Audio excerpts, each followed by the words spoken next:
Querido Mestre Jesus, agradecemos novamente pela oportunidade de estarmos aqui para estudar mais um capítulo do livro Jesus no Lar, que conta as histórias de Jesus e seus discípulos e nos trazem principalmente grandes aprendizados morais para que possamos, através do exemplo de Jesus, praticar os mesmos nos nossos dias a dias. Agradecemos a toda a espiritualidade que nos suporta, que nos acompanha e que nos eleva neste momento de sublime bênção do universo. Dessa forma, agradecidos, vamos iniciar então com o estudo de mais uma mensagem. Que assim seja.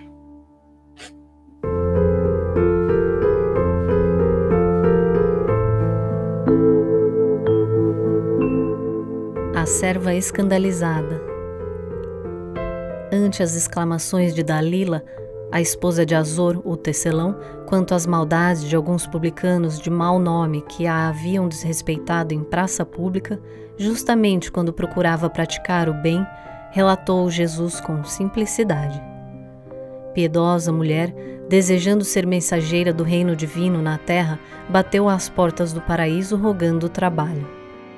Foi atendida cuidadosamente por um anjo que lhe recomendou visitasse uma taberna para salvar 2 homens bons, desprevenidos, que se haviam deixado embriagar, dominados por insinuações induzidas por espíritos das trevas. No dia seguinte, porém, a enviada reapareceu chorosa, explicando ao ministro do Eterno que lhe não fora possível satisfazer-lhe a determinação, porque o recanto indicado jazia repleto de jogadores a trocarem palavras obscenas e cruéis. O anjo, então, mandou-a a um esconderijo em floresta próxima, a fim de socorrer uma criança desamparada. No outro dia, porém, a emissária regressou, alegando que não lhe fora possível o trabalho porque a furna ocultava vários homens e mulheres seminus a lhe ferirem o pudor feminino. O administrador celeste, sem desanimar, designou-a para auxiliar uma senhora agonizante, mas decorridas poucas horas, a colaboradora voltou, ruborizada ao ponto de origem, informando de que não pudera nem mesmo entrar ao quarto da enferma, porque na sala ao lado, o esposo da doente, com outra mulher, planejava um assassinato para a noite próxima. O prestimoso ministro do Alto, embora com algum desapontamento, determinou-lhe o auxílio a 2 homens dementes situados em extenso vale de imundos. No dia imediato, a serva escandalizada retornava apressada, esclarecendo que não conseguira alcançar o objetivo, porque os loucos viviam impressionados com cenas de vida impura, a lhe causarem extrema repugnância. O preposto do Altíssimo, depois de ouvi-la com manifesta estranheza, pediu-lhe amparar uma jovem que se achava em perigo, mas em breve regressava a cooperadora sensitiva, exclamando que a criatura mencionada podia ser vista numa festa desregrada e em repulsiva condição moral. E assim, a candidata ao trabalho celeste atravessou a semana inutilmente, cultivando a ineficiência sob variados pretextos. Todavia, procurando de novo o anjo para solicitar-lhe serviço, dele ouviu o encorajamento de que se fizera merecedora. Minha irmã, continue por enquanto desenvolvendo seu esforço nas vulgaridades da terra. Oh, e por que? Indagou perplexa. Não mereço abeirar-me da vida mais alta? Seus olhos estão cheios de malícia, elucidou o ministro tolerante. E para servir ao Senhor, o servo do bem retifica o escândalo com amor e silêncio, sem se escandalizar. Calou-se o mestre por minutos longos, depois concluiu sem afetação. Quem se demora na contemplação do mal não está em condições de fazer o bem.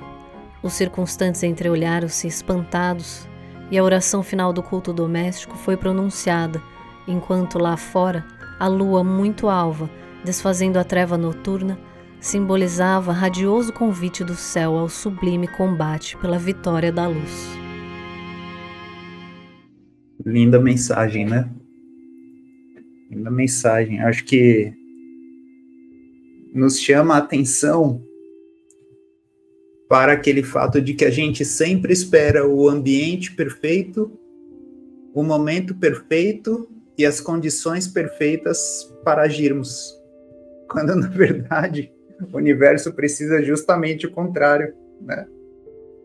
A gente deixar de ver o mal, os defeitos, as atribulações de determinado momento, de determinada tarefa, e focar justamente em resolver aqueles problemas, né, ou trazer a luz para aquelas trevas. Porque no final do dia, a luz é boa, mas não precisa de mais luz, né?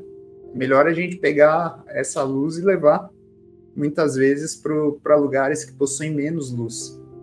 E lugares que possuem menos luz, muitas vezes não são tão bonitos quanto a gente gostaria que fosse, né?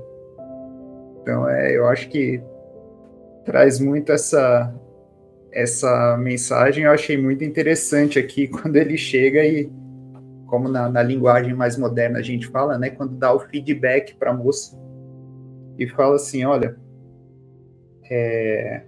ela pergunta, né? Não mereço aberar-me da vida mais alta? E ele fala, seus olhos estão cheios de malícia. Malícia do ponto de vista de ver o mal, né? Elucidou o ministro. Tolerante, para servir ao Senhor, o servo do bem retifica o escândalo, com amor e silêncio, sem se escandalizar. Tem muita reflexão para esse capítulo. Eu queria ouvir de vocês as percepções, o que vocês acharam. Eu me lembrei daquela, quem tiver olhos para ver, verá, quem tiver ouvidos, ouvirá, mas de uma maneira diferente de interpretar, né? A gente precisa aprender a ver a luz que já existe ali naquele lugar triste. A gente precisa aprender a ouvir o socorro que tem aquela alma doente ali pedindo de alguma forma, em forma de ódio, em forma de alguma dor que tem ali que a gente não está escutando, né? Então, e a gente vê essa luz no outro, a gente ainda não enxerga a luz na gente, também tem isso, né?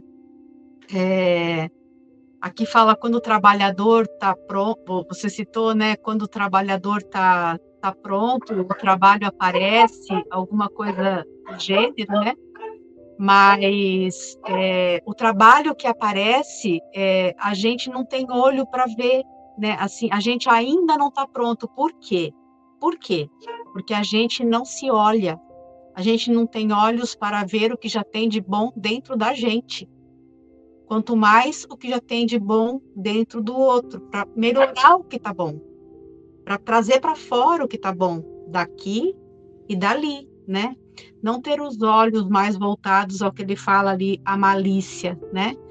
E é um trabalho diário mesmo, né? É um exercício diário da gente saber aonde a gente está colocando o nosso olhar, aonde a gente está colocando o nosso ouvido, o que está alimentando o nosso ser, o que está alimentando, porque os olhos, né, são janelas da alma, né? O que a gente está olhando, como que a gente está vendo o mundo, o que a gente está enxergando mais, o que a gente está se esforçando para ver mais. É um esforço interno, né, da gente, é um caminhar, né? É um caminhar bonito, né? Diante de a gente se colocar tão à disposição para o ego falando, né, para ajudar ali, ajudar lá, mas você está se ajudando, né? Você está se pondo pronta para o trabalho, né? Que você vai dar para o outro o que você já tem. Como é que você vai dar o que você não tem, né? Então, mais ou menos assim que eu entendi.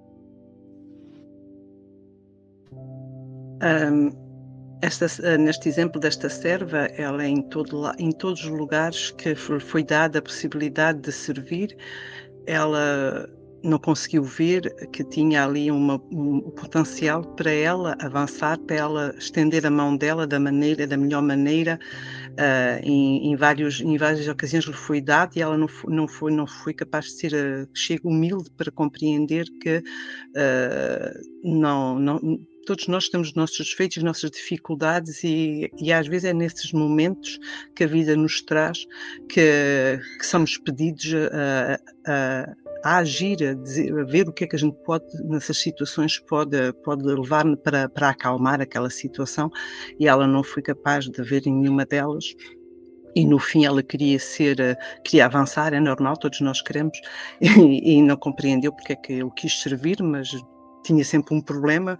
O problema não era ela, o problema era o que passava nas circunstâncias, mas esse exemplo dela para mim também sentir muito, é o nosso dia a dia. Deus nos dá muitas vezes várias oportunidades seja nos nossos trabalhos, nas nossas famílias, no dia a dia. Várias ações e reações que a gente temos que saber respirar e não explodir, ou ver como é que a gente pode melhor gerir aquela situação, para se estender a mão àquela pessoa que está ali, àquela situação, ao alcoólico, ao desesperado, ou não importa qual, e que a gente sejamos capazes de fazer a diferença na vida dessas pessoas, para que na nossa vida faça a diferença também. Então eu acho que é a lição todas, acho que nós todos já compreendemos o que é que eles queriam dizer com ela. Pô-la nos nossos dias a dias, ver cada vez que a vida nos põe à prova, cada vez que há o anjo que nos dá um desafio à nossa frente, a gente ser capaz de compreender, bom, o que é que eu posso fazer com este desafio? Viro-lhe as costas, deixo para outra próxima vez, ou vejo e faço o que eu posso da melhor, porque acho que a mensagem deles muitas vezes não é fazê-lo da melhor maneira, é conseguir fazer o pouco que a gente fizer, mas a gente aceitá-lo e não aceitá-lo da melhor maneira possível, sem estar com raiva ou com ódio ou com outras coisas quaisquer, sem revolta, mas sim com humildade. Se não for capaz da primeira vez, vou tentar, mas é com sabedoria, com calma, e não voltar as costas aos problemas, porque eles vão vir. E no fim que a gente possa chegar ao pé do anjo e que ele diz: não fizestes a 100%, mas tentaste fazer. Eu acho que é essa a mensagem. Obrigado. Lindos comentários, pessoal. E quando a gente estava ali no trechinho escutando essa passagem, que eu escrevi aqui na página do livro aqui, julgamento versus desprendimento, né? O tempo inteiro nessa passagem a serva estava ali, né, recebendo as oportunidades da espiritualidade, de poder servir conforme ela havia pedido, né? E às vezes a gente pede assim coisas no nosso dia a dia que a gente depois não percebe que foram coisas positivas. Por exemplo, se eu tô com falta de paciência, né, por exemplo, e aí eu peço a Deus, Senhor, por favor, que eu possa ser mais paciente, né? É um exemplo. E aí o que Deus ou o que o universo vai mandar para mim? Oportunidades para eu ser paciente, né? Ele não vai desenvolver a paciência dentro de mim num estalar de dedos. Ele vai me trazer oportunidades ou vivências para eu desenvolver a paciência por conta própria, né? Então, aqui nessa passagem, a serva ali, no caso, ela faltou talvez esse desprendimento, né, dela mesma. Como ela tinha esse olhar ele fala aqui de se escandalizar muito com as coisas que ela entendia já serem erradas, isso já denota uma evolução dela, né, nesse sentido de olhar assim, nossa, isso aqui realmente não é uma coisa boa para se fazer. Mas ela, internamente, ela estava julgando, né, aquelas pessoas que ela teve a oportunidade de ajudar e não pôde fazer justamente por isso. Porque ela não teve esse desprendimento dela mesma, né, em prol do auxílio ao próximo. Então, essa é uma passagem bem, bem linda, né? E eu escrevi outra coisa aqui também: os julgamentos nos limitam a agir nas oportunidades que aparecem, né? Então, que a gente também possa ter mais cuidado, né, nas nossas vivências, quando a gente perceber que tem alguém necessitando de um auxílio, e às vezes a condição da pessoa é uma condição que a gente olha assim e não é adequada, né? Ou tá suja, ou tá, sei lá, tá alterada por causa de alguma questão interna ou externa, né? Ou tá alcoolizado, como era o caso aqui da passagem que trazia, né? Então, coisas nesse sentido que talvez a gente já enxergue como erradas e que a gente não quer conduzir nas nossas vidas, mas a gente acaba no próximo talvez achando esse problema e a gente julga, né? Então, que a gente possa não tentar fazer esse exercício de não julgar, né? E de tentar se dispor ao auxílio de uma forma mais natural, né? Eu sei que isso é difícil, eu sei que às vezes a gente erra nesse sentido também, né, Patrícia, Reinaldo e Beth, mas a gente está aprendendo e eu tenho certeza que o pessoal de casa também está se esforçando para isso, né? Senão nós não estaríamos aqui estudando essa linda passagem. Obrigado. Verdade, Fábio. Obrigado. Sem dúvida, eu acho que quando a gente fala, né, quando a gente está aqui refletindo, nós às vezes estamos falando mais para nós mesmos do que para os outros, né? E certamente que é uma condição humana essa questão da gente querer que tudo seja perfeito, a gente querer que o nosso esforço tenha um resultado garantido, né? Quando você falava, eu até estava escrevendo algumas coisas aqui também, eu acho que tem muito relacionado ao ego, né? Jesus sempre fala que para a gente conseguir ajudar, a gente precisa de fato se desprender do ego para servir ao outro. E a moça chegava lá e falava, olha, essas situações não estão em condições que me agradam. Então, por isso, não vou conseguir fazer. Né? E ela já arranjava uma desculpa para não fazer aquilo, porque não estava dentro daquilo que ela gostaria que fosse, ou não tinha certeza se as ações ou as coisas que ela fizesse para cada situação gerariam aquele resultado esperado.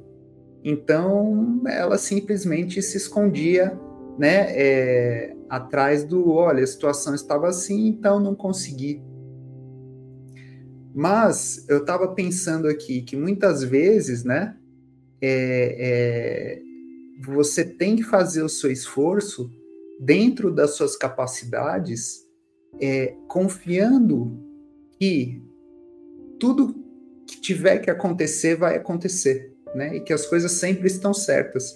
E aí me lembra daquela parábola do passarinho, né, que foi apagar um incêndio na floresta.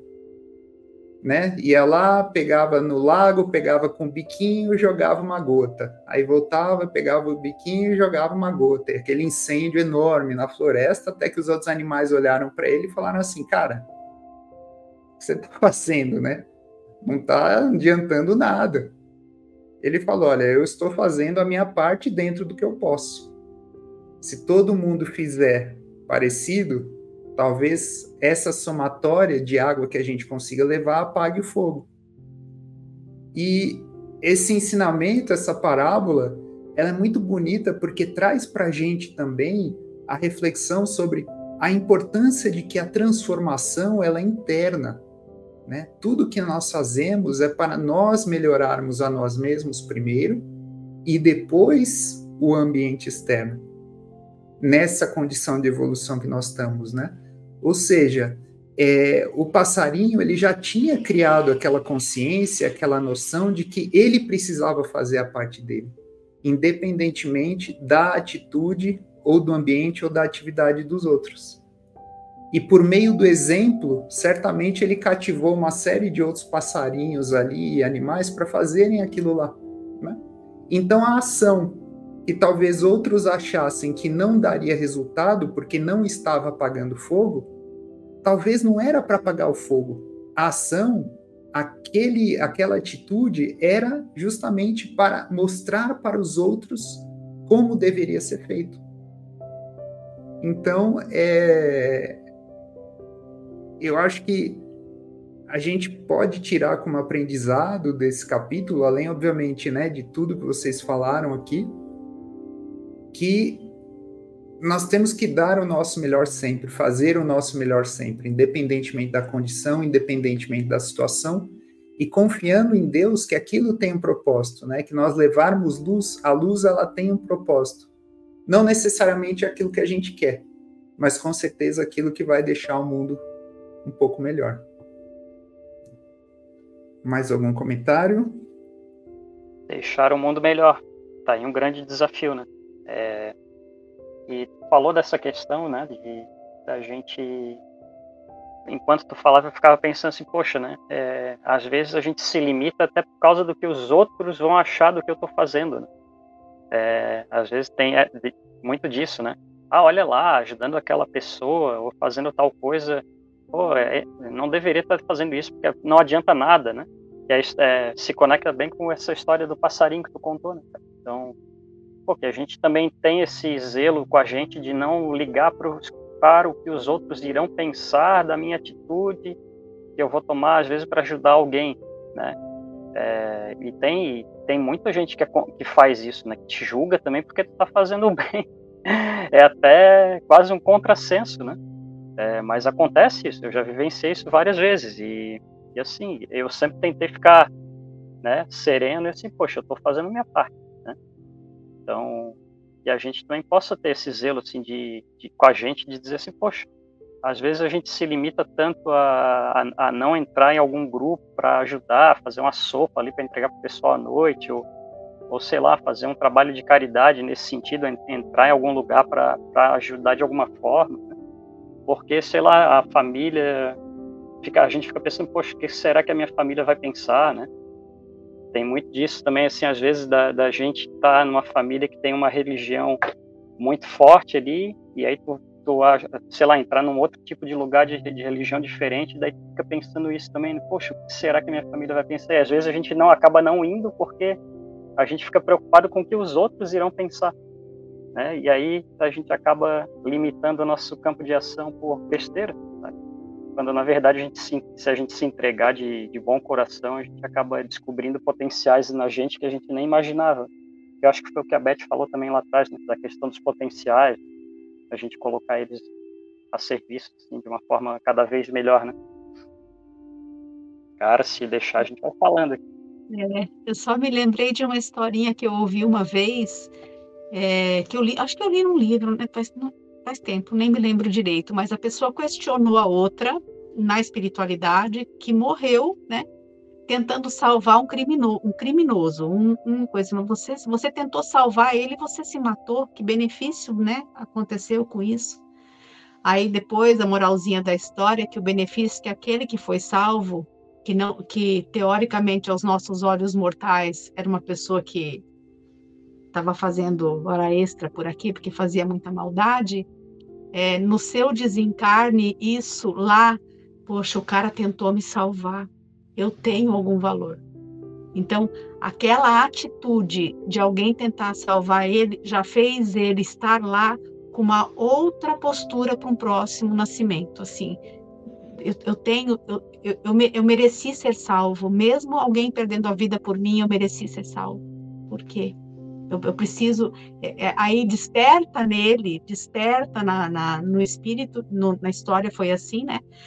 A vontade de ser melhor, então, de melhorar, porque pode sim ser melhor, porque alguém acreditou nele, entendeu? Então é um serviço de formiguinha mesmo, né? Um por um, né? É isso aí. Bom, já que todos falaram, eu vou juntar uma coisa também. Eu acho que há muita gente que hoje se queixa que sente-se um vazio, que queixam-se, não sei, sinto um vazio, há alguma coisa que dentro de mim que me falta para me completar. Eu acho que a gente sente o vazio quando a gente não ouve o nosso coração e não como o Fábio estava a falar e o Reinaldo também, fazer aquele bocadinho a mais, só um bocadinho a mais, porque o meu vizinho não fez, porque é que eu não faço? Nós temos que deixar de ser assim, porque a gente estamos numa matrix que é eu faço porque o outro faz e não faço aquilo que eu quero fazer, não ouço o meu coração, e no dia que a gente faz aquilo que nos completa, não é pelo senso, que não, às vezes a gente temos que fazer coisas que não há senso, se a gente vamos perguntar um conselho, mas tu és maluca, vais fazer isso, mas não é a razão, a gente temos que ir por aquela força que nos impulsa. A gente não sabe, é como a gente quando se lança de um paraquedas, a gente não sabe se ele vai abrir, mas a gente temos fé que ele vai abrir. E é a mesma coisa quando a gente temos aquele impulso de ver ajudar um irmão que sofre, como a Patrícia vem dizer, a gente não sabe o que é aquela aquela palavra, aquele ato vai reverberar naquela pessoa ou mais tarde em mim. Vamos salvar um médico que vai salvar o meu filho mais tarde, a gente não sabe. Então acho que a gente se quer sentir mais completas é fazer aquilo, só aquele mais, pouco mais, mas aquele mais, para completar o nosso coração e para se sentir mais pleno. Eu acho que é simples assim. Uau! Mais uma rodada lindíssima aqui de reflexões, pessoal. Queria agradecer muito vocês por todos os comentários, por mais esse estudo. Agradecer a você que assistiu ou que ouviu aqui ao nosso estudo também. Esperamos que possa trazer muitas reflexões. Gostamos de ler as reflexões de vocês também, então sintam-se à vontade para colocar aqui nos comentários do YouTube, para deixar o like nesse vídeo, para encaminhar para as pessoas que vocês acham que possam se beneficiar desses conhecimentos, desses exemplos de Jesus, dessas reflexões aqui. E nos vemos no estudo do próximo capítulo. Fiquem com Deus e um abraço a todos.